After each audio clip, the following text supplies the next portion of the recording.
Then she started to return with her daughters-in-law from the country of Moab, for she had heard in the country of Moab that the Lord had considered his people and given them food. So she set out from the place where she had been living, she and her 2 daughters-in-law, and they went on their way to go back to the land of Judah. But Naomi said to her 2 daughters-in-law, Go back each of you to your mother's house. May the Lord deal kindly with you as you have dealt with the dead and with me. The Lord grant that you may find security, each of you, in the house of your husband. Then she kissed them, and they wept aloud. They said to her, No, we will return with you to your people. But Naomi said, Turn back, my daughters. Why will you go with me? Do I still have sons in my womb that they may become your husbands? Turn back, my daughters. Go your way, for I am too old to have a husband. Even if I thought there was hope for me, even if I should have a husband tonight and bear sons, would you then wait until they were grown? Would you then refrain from marrying? No, my daughters, it has been far more bitter for me than for you, because the hand of the Lord has turned against me. Then they wept aloud again. Orca kissed her mother-in-law, but Ruth clung to her. So she said, See, your sister-in-law has gone back to her people and to her gods. Return after your sister-in-law. But Ruth said, Do not press me to leave you or to turn back from following you. Where you go, I will go. Where you lodge, I will lodge. Your people shall be my people, and your God, my God. Where you die, I will die. There will I be buried. May the Lord do thus and so to me, and more as well, even if death parts me from you. When Naomi saw that she was determined to go with her, she said no more to her. So the 2 of them went on until they came to Bethlehem. When they came to Bethlehem, the whole town was stirred because of them, and the women said, Is this Naomi? She said to them, Call me no longer Naomi, call me Mara, for the Almighty has dealt bitterly with me. I went away full, but the Lord has brought me back empty. Why call me Naomi when the Lord has dealt harshly with me, and the Almighty has brought calamity upon me? So Naomi returned together with Ruth the Moabite, her daughter-in-law, who came back with her from the country of Moab. They came to Bethlehem at the beginning of the barley harvest. The word of God for the people of God. Let's pray. Dear God, may my words be of you, and those words that are not of you, may those fall upon deaf ears. Amen. Sorry about that. I sent it from the concert last night. I apparently did not read it when I sent it. So you all know, I've talked about her many times, but I learned about 10 years ago what the saying, follow them around like a lost puppy, actually means when I got my puppy. She's a Jack Russell Chihuahua mix, and so when I first got her, I got all the books on both Jack Russells and Chihuahuas because I wasn't really sure which she would be more like. And the books on Chihuahuas said that they're little dogs that like to think that they're big dogs, but that they're also very clingy and that they won't leave your side for anything. And the Jack Russell side, of course, said, do not get a Jack Russell, but that they are nothing but trouble. But Molly, of course, has both in her. She has a little bit of trouble, a little bit of hyperness, but she also is very clingy to me. And my friend Kelly, who came a while back, she's like, I now understand what you mean by this, but I cannot leave a room without her following right behind me, and I can't sit on a couch without her being by my side, and she has to be on top of me at all times or touching me, and even if it's just a paw that kind of comes out and touches my leg, she has to be right by my side and clinging to me. And of course, it's sweet most of the time when someone clings to you, even if it's an animal. When a thing or a person clings to you, it's a very sweet thing. And when dogs do it, it's very sweet as well. And I've kicked her in the face a couple times for being a little too close. But other than that, I like it and I enjoy it. But for the most part, something clinging to you makes you feel good, and it makes you feel loved, and it makes you realize that thing, that person or that animal, as it were, clinging to you is out of affection. When a student clings to a teacher, it means that they are favored, that student loves that teacher. And when one sister clings to another, it means that they want to be like them. You hear all the time of little siblings and big siblings, and the big sibling wants to do their own thing while the little sibling kind of tags along, and of course it always annoys the big sibling. But it's just a affection. It's adoration. It's endearment. It's love. it's wanting to be like that other person. In Genesis, it talks about this thing. It talks about how a man will leave his home and cling to his bride. It literally means cling to in the Hebrew. And, in this case, they cling together out of choice. And it is out of love and out of adoration that two people get married. It is that kind of thing that happens when a man and woman decide that they want to be with each other forever. They leave one house in order that they cling to another. And the same Hebrew we see again in the story of Ruth and Naomi. It says Ruth clings to Naomi. It's the same kind of situation. Ruth has made a commitment to Naomi. And to give some sort of background, there's a lot going on in this story. We enter into this story in the period of the Judges, and it was chaotic, and the people were in the midst of a huge amount of strife and famine in the land. These are the same famines that brought Abram to leave for Egypt and Isaac to leave for Gerar. They left so that they may be provided for. They left the chaos in order to take ownership and cling to a new place and a new phase.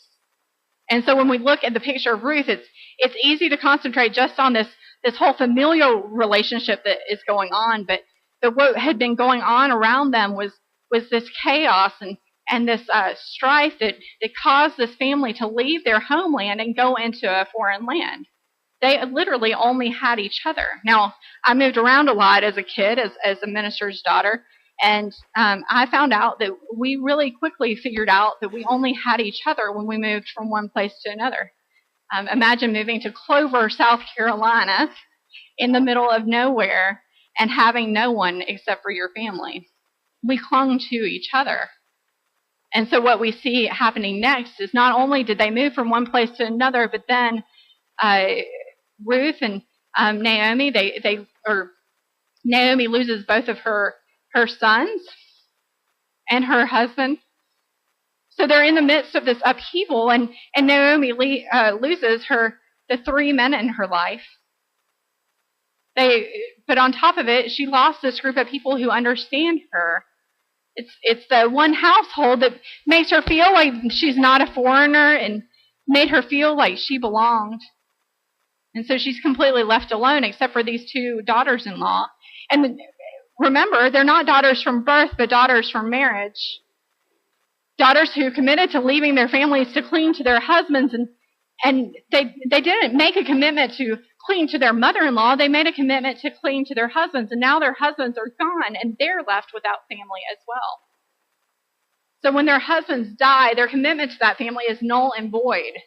They no longer have an obligation to Naomi at all. And so we do see both daughters, both Orca and Ruth, holding on to their mother-in-law. They don't have an obligation, but they loved her. We see them weeping and upset over all that they have lost and all that this woman had lost as well. They must have known deep down that they couldn't fill the void of their husbands, her sons who had left. But still, both daughters wanted to try. Both daughters wept at the thought of leaving this woman alone. But Naomi addresses them both like a mother would, and honestly, like a mother should. She understands what they are to do next. Listen, she says, it's time for you to go to cling to another husband. And you're not going to find him here. You have to appreciate these words just a little bit. And if you read this without picturing Fiddler on the Roof, then you have a different brain than I, because all I can picture is this pushy Jewish woman saying, look, I am not a good matchmaker here. There is no man for you here. You have given me an impossible task, and you need to go get married. She does the reverse of clinging. She pushes. She pushes the baby birds out of the nest. And she knows the sacrificial love of a mother who says that her daughter's needs are more important than her own. She knows the consequences of this to herself. She knows then that she will be the one who is left alone. But there's an extra dynamic here, because not only will she be left alone in her sadness and her grieving, which is enough as it is, but she'll have a hard time surviving. You see, in these days, women were completely dependent on men to provide for their needs. There was no life insurance policy. There was no 401k, probably not much savings for a woman to live off of after the loss of her husband. And so there were 3 options left for Naomi. 1, she could get remarried, which she thinks probably is not possible at her age. 2, she could find a job, but Naomi is a woman, remember, that has been with her husband for so many years that she no longer has any skills. Or 3rd, she could find a man in the community who will take care of her, but since she's a foreigner and a stranger, she doesn't really have that either. If her daughters-in-law leave, she will literally be left alone and perhaps even to starve. So we see Orca first, and she decides to leave. And let's not give Orca too hard of a time, because we probably would do the same thing. She also has to take care of herself, and while she's there with Naomi, she can't take care of Naomi. She doesn't have the skills either. It could be that she was thinking, well, maybe if I go out and get married, then I could send money or food back. Her hope was to remarry. And Naomi points out that this probably is not going to be possible in this area, and so Orpah leaves. But Ruth, left alone, couldn't bear the thought of leaving Naomi alone as well. She knew the implications, and she fought Naomi to stay with her. Where you go, I will go, and where you stay, I will stay, she says. She then, Scripture says, clings to Naomi. That phrase is no different than when a man leaves his family to cling to his wife. She shows the same commitment and love that a husband and wife show each other when they cling to one another. Ruth is making a commitment to stay with Naomi in sickness and in health, and she knows the implications of this for herself. She may never have another husband to cling to and to provide for her. She still is a foreigner in this land with no prospects, but she doesn't care because she can't leave Naomi alone. Her love for Naomi is enough. Her commitment and sacrifice go hand in hand. Today is Mother's Day. Many of you know already the commitment and sacrifice that goes with motherhood. You know what it's like to have a son or daughter who clung to you for 18 years of your and their lives, and sometimes literally.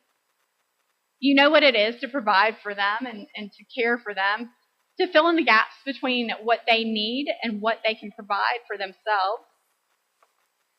You were there to love them and support them and care for them in times of sickness and in health, and in times of wet eyes and dry ones. You were the caregiver to these little ones until they were not so little anymore.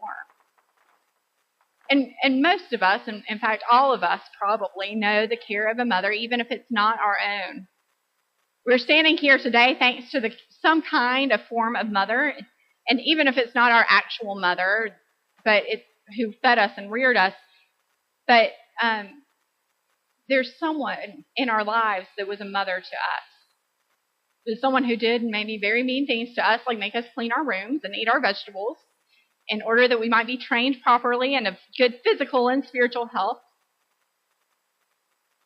And most of us know even the care of a second mother type. Maybe it's a mentor who sheltered us and cared for us, who committed not to leave us until we were sustainable on our own. And for them, it took sacrifice, and it took some pain. It took tough love and gentle love, and most of all, it took commitment. Commitment to provide even when there were gaps. There are many full-time mothers still here today.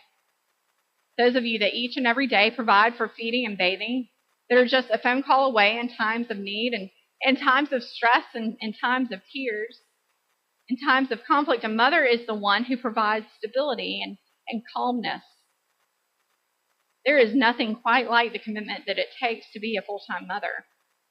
The constant stress and worrying over another human being. The sacrificial love of making sure that another eats, even when it makes sacrificing one's own desires. In fact, being a mother gives us a glimpse into the character of God that is provider and supporter, sustainer, and comforter. So often we look at this story of Ruth and Naomi and we see a moralistic caricature of Ruth as the devoted one, the one who would leave Naomi under no circumstances. But I think what we also see is a picture of a woman who is devoted to God. She trusted God to provide her needs and the needs of her mother-in-law under all circumstances. And God does provide. God is then the provider of supporter, sustainer, and comforter. Because despite all circumstances and despite all logical reasoning to the contrary, Ruth then goes on to meet Boaz, the man who would provide for her needs.